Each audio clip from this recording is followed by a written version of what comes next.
Break ನಂತರ ಸುವರ್ಣ ನ್ಯೂಸ್ಗೆ ಮತ್ತೆ ಸ್ವಾಗತ. ಗುಲ್ಬರ್ಗಾ ಜಿಲ್ಲೆಯ ಅಫಜರಪುರ ತಾಲೂಕಿನ ಬಡದಾಳ ಗ್ರಾಮದಲ್ಲಿ ಈಗ ಸ್ಮಶಾನ ಮೌನ. ಈ ಗ್ರಾಮದ ಮಕ್ಕಳು ಶಾಲೆಗೆ ಹೋಗೋದಕ್ಕೆ ಭಯಪಡ್ತಾರೆ.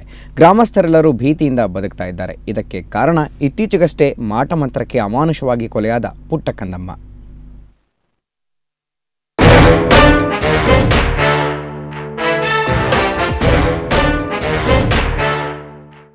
ಈ ರೀತಿ ಭೀಕರವಾಗಿ ಕೊಲೆಯಾಗಿರೋದು ಅಫಜಲಪುರ ತಾಲೂಕಿನ ಬಡದಾಳ ಗ್ರಾಮದ ವೀರೇಶ.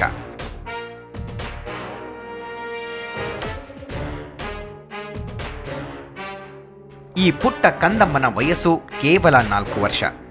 ಈತನನ್ನ ಕಳೆದ 17ರಂದು ಅಪಹರಿಸಿ ಹೃದಯ ವಿದ್ರಾವಕವಾಗಿ ಕೊಲೆ ಮಾಡಲಾಗಿದೆ. ಈ ಬಾಲಕನ ಕಿವಿಗಳನ್ನ, ಕೈ ಬೆರಳುಗಳನ್ನ ಕತ್ತರಿಸಲಾಗಿದೆ. ಬಳಿಕ ಹಣೆಗೆ ತಿಲಕ ಹಚ್ಚಿ ಪೂಜೆ ಮಾಡಲಾಗಿದೆ. ಈ ಭಯಾನಕ ರೀತಿಯ ಕೊಲೆ ಇಡೀ ಗ್ರಾಮವನ್ನೇ ಬೆಚ್ಚಿ ಬೀಳಿಸಿದೆ. ಇದರಿಂದ ಹೆದರಿರೋ ಮಕ್ಕಳು ಶಾಲೆಗೆ ಹೋಗೋದಕ್ಕೆ ಭಯ ಪಡ್ತಾ ಇದ್ದಾರೆ.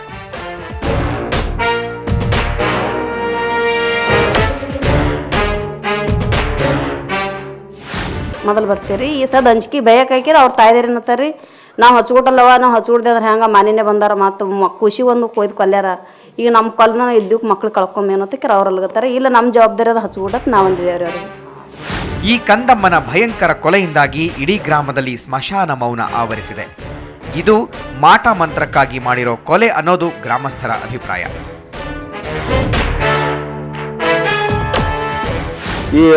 ಅದೇ ಒಂದು ಘಟನೆಯನ್ನು ತಿಳ್ಕೊಂಡು ಇವತ್ತು ಯಾವುದೇ ಒಂದು ಸ್ಕೂಲಿಗೆ ಹೋಗಬೇಕಾದ ಹುಡುಗರು ಕೂಡ ಅನಿಸ್ತಾ ಇದ್ದಾರೆ. ಹೊಲ ಗದ್ದೆಗಳಲ್ಲಿ ಕೆಲಸ ಮಾಡಬೇಕಾದ್ರೆ ಕೂಡ ಸಣ್ಣ ಬಾಲಕರಲ್ಲಿ ಇತರರಲ್ಲಿ ಭಯದ ವಾತಾವರಣ ಸಂಪೂರ್ಣವಾಗಿ ನಿರ್ಮಾಣಗೊಂಡಿದೆ. ಈ ಕೊಲೆ ಸಂಬಂಧ ಅಂಕುಶ ಎಂಬಾತನನ್ನ ಬಂಧಿಸಲಾಗಿದೆ. ಆದರೂ ಹೋದ ಜೀವ ಅಂತೂ ಮತ್ತೆ ಬರಲ್ಲ. ಈ ಘಟನೆ ಮಾತ್ರ ಗ್ರಾಮಸ್ಥರಲ್ಲಿ ಭಯ ಮೂಡಿಸಿದೆ.